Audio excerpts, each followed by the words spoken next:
si BBM! Ayun, ang tagal nang hindi nagtatrabaho si BBM.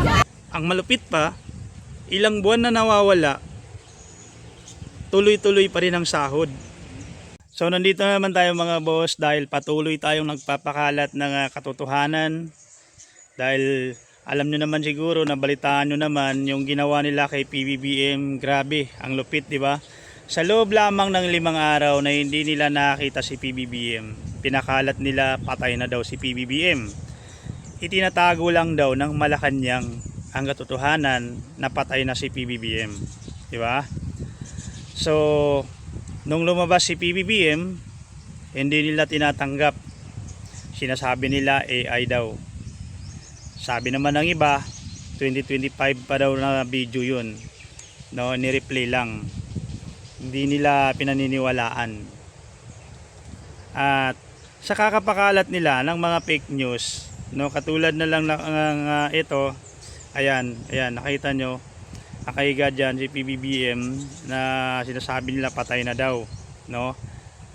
Ang masama dito, no, kasi sa ginagawa nila, kung naalala nyo, yung lalaki nakakampi ng DDS, ay yung attorney, na habang nagsasalita sa stage ay bigla na lang inatake. So agarang karma yun, di ba? Kasi sa mga ginagawa nilang masama kay PBBM, bumabalik sa kanila at sa iniidolo nila, di ba?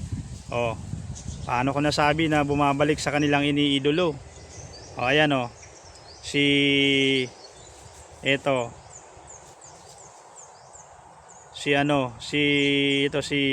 Kitty. Ayan. Pakita natin para hindi nyo masabi na fake news tayo. Oh. Ayan. Nakalagay dito, ayan post po ito ni Senator Bongo. Ayan, maligayang kaarawan Kitty. Magpagaling ka kaagad, naway pagkalooban ka ng mahabang buhay, mabuting kalusugan at kaligayahan. Isa kang matatag na babae, may pusong katulad sa papa mo. Ayan, di ba? So, eto totoo talaga to na may sakit, di ba? So, yan yung sinasabi ko na karma bumabalik sa kanila. Di ba? Panay kayo sabi na namatay na si PBBM, AI lang yung lumalabas, robot, no, yung mga video, yun ay replay lang, no, mga matagal na video yun.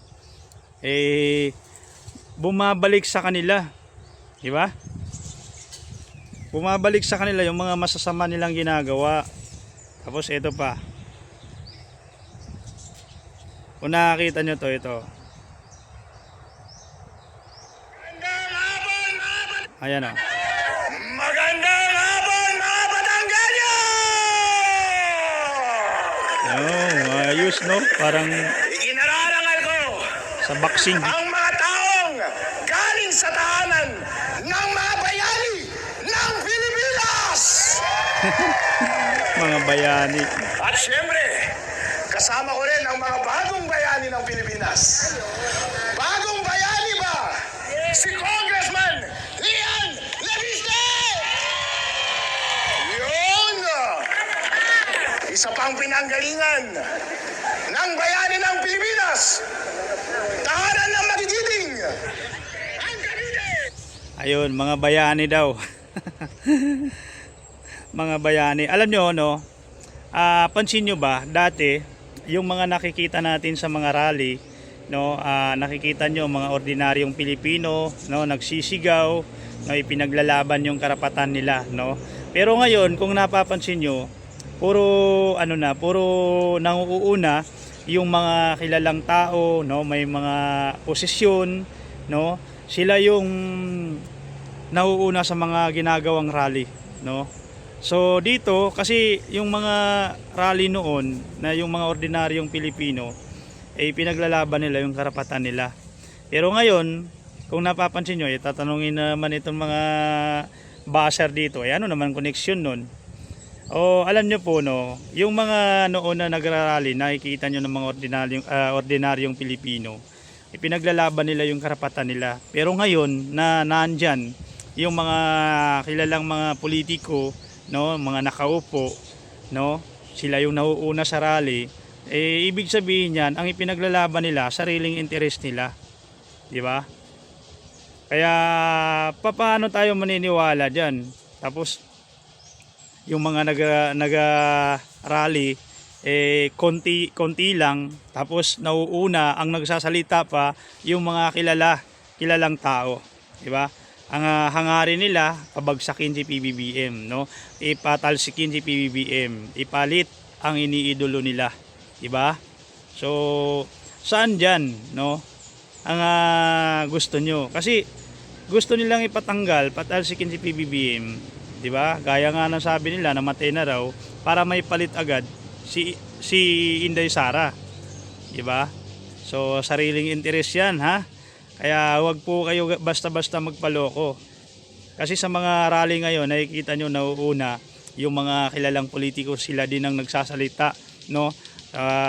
Sa madaling salita, binobola lang tayo, di ba?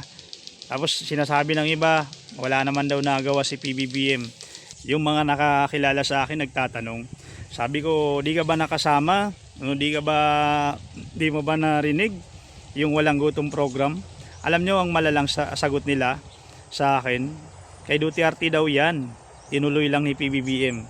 Pero alam nyo po ba, ang walang gutom program ay sinimulan yan sa panahon ni PBBM, at kahit i-research nyo, no, i-google nyo yan, makikita nyo talaga na si PBBM ang nagperma dyan. Yung programa na yan ay pang tulong yan para sa mga mahihirap. Yung programa na yan, kaya nga walang gutom program. Pero alam nyo po ba ang malala, no? Alam nyo po ba? Kasi nakakalungkot lang dito na inaprobahan ni PBBM 3,000 kada pamilya, pero sa nakikita kong mga ipinamamahagi nila ay mukhang hindi yata umaabot sa ganong presyo, no, sa halagang 3,000 kada pamilya. At ang masakit pa dito, mga boss, no, nung isang araw na balitaan ko sa bandang Sarangani ay meron daw walang gutom program doon, pero ibinibenta daw sa mga tao doon, no? So pagka 1.5 daw yung ibinayad mo, 2 sakong bigas daw ang makukuha mo, di ba? Pag 2,000, so kompleto daw yun makukuha mo.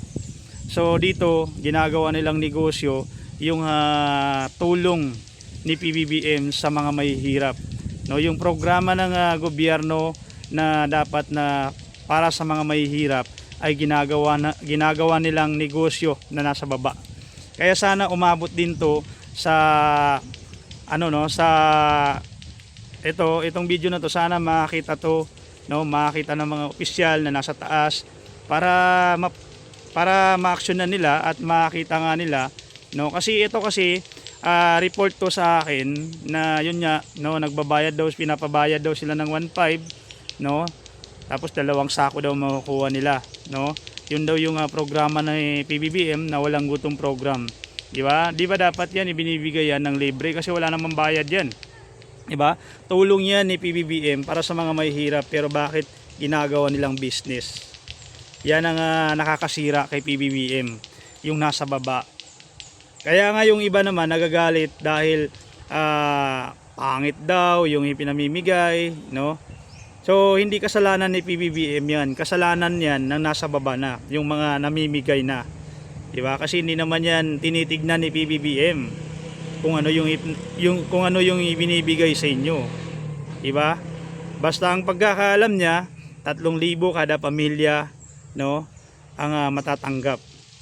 Hindi niya alam kung ano yung mga natatanggap nyo, maganda ba yan o pangit, pero hiniling niya na dapat quality, no, maganda yung matatanggap nung mga beneficiary ng walang gutom program. Pero kung may kupal naman na umahawak nito nasa baba, ay minsan ginagawang business pa, binabawasan pa, diba? Gusto nyo na bang magtrabaho si BBM? Ayun, ang tagal nang hindi nagtatrabaho si BBM. Na-scam tayo ni BBM. Sinong bumoto kay BBM? Ako bumoto ko kay BBM. Ilocano ako eh. Doon sa Northern Luzon, Solid North yan. Mahal namin si BBM. Pero ang pagkakamali kasi nila, akala nila, porket mahal namin si BBM, ay hindi na namin papansinin kapag hindi siya nagtatrabaho. So yun no, biruin nyo no, sa 5 araw lang na nawala si PBBM, puro fake news ang pinalabas nila, patay na, wala na, no? Kailangan maupo na ang vice bilang presidente, di ba? Ganon kalupit ang mga DDS. No, 5 araw lang yun, nawala si PBBM. Tapos alam nyo po no, hanap sila sa loob ng 5 araw kay PBBM. Di ba? Kung ano-anong mga fake news pinapakalat. Pero si Senator Bato, hindi nila hinahanap, hindi nila itinatanong. Biruin nyo, ilang buwan na nawawala. No? Ilang buwan na nawawala ang iniidolo nila. No? Pero hindi nila hinahanap. Ang malupit pa, ilang buwan na nawawala, tuloy-tuloy pa rin ang sahod. O huwag nyo sabihin na hindi namin, kasi sabi kasi dito ng mga DDS, bakit daw kinakasuhan yung mga nagtatanong, yung mga naghahanap kay PBBM. Eh itinatanong lang naman ang kalusugan ni PBBM, bakit daw kinakasuhan. Kanino nyo ba yan narinig? Kanino nyo ba yan nalaman? Siguro sa DDS vlogger din yan. Kasi alam nyo po, no, ang hinahanap ng NBI, ang hinahanap po nila ay kung sino ang nagpakalat ng larawan o yung sinabi na patay na si PBBM. Kung sino yung nagpakalat nun, kung sino ang may gawa nun, hindi yung mga taong nagtatanong kung nasaan si PBBM at ano na ang kalagayan niya. Ang hinahanap po ay yung nagpakalat ng fake news na patay na ang Pangulo. Yun ang hinahanap. Hindi yun mga taong nagtatanong kung nasaan si PBBM at ano ang kalagayan niya. Tapos sasabihin nyo, grabe naman ang gobyerno ni Bangag. Kahit yung mga nagtatanong sa kalagayan niya, pinapakulong, kinakasuhan. Hindi po ang kinakasuhan, ang pinapahanap po ay yung mga nagpakalat ng fake news na patay na si PBBM. Yun ang hinahanap, yung nagpakalat, yung mga nagpost. Diba? Yun ang hinahanap. Hindi yung mga nagtatanong. So, bakit pwede bang kasuhan? No? Pwede bang kasuhan yung nagtanong ka lang? Kumustahin mo lang ang isang tao? Hindi, di ba?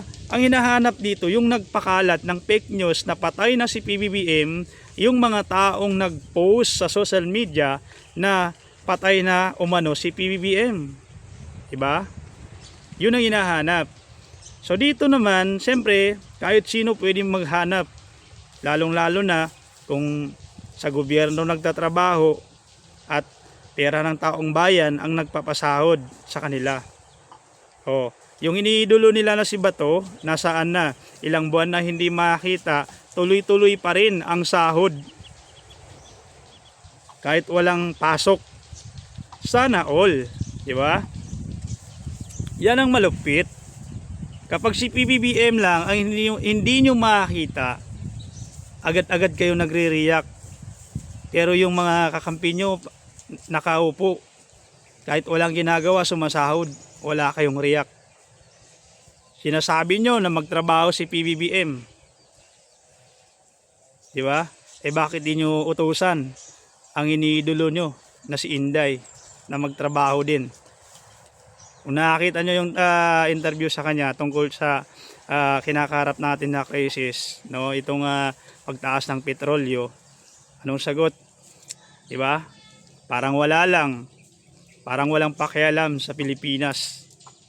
Dapat magbigay din siya, no? Mag-suggest din siya kung anong maganda gawin dahil bahagi siya ng Pilipinas, dahil isa rin siyang pinapasahod ng taong bayan.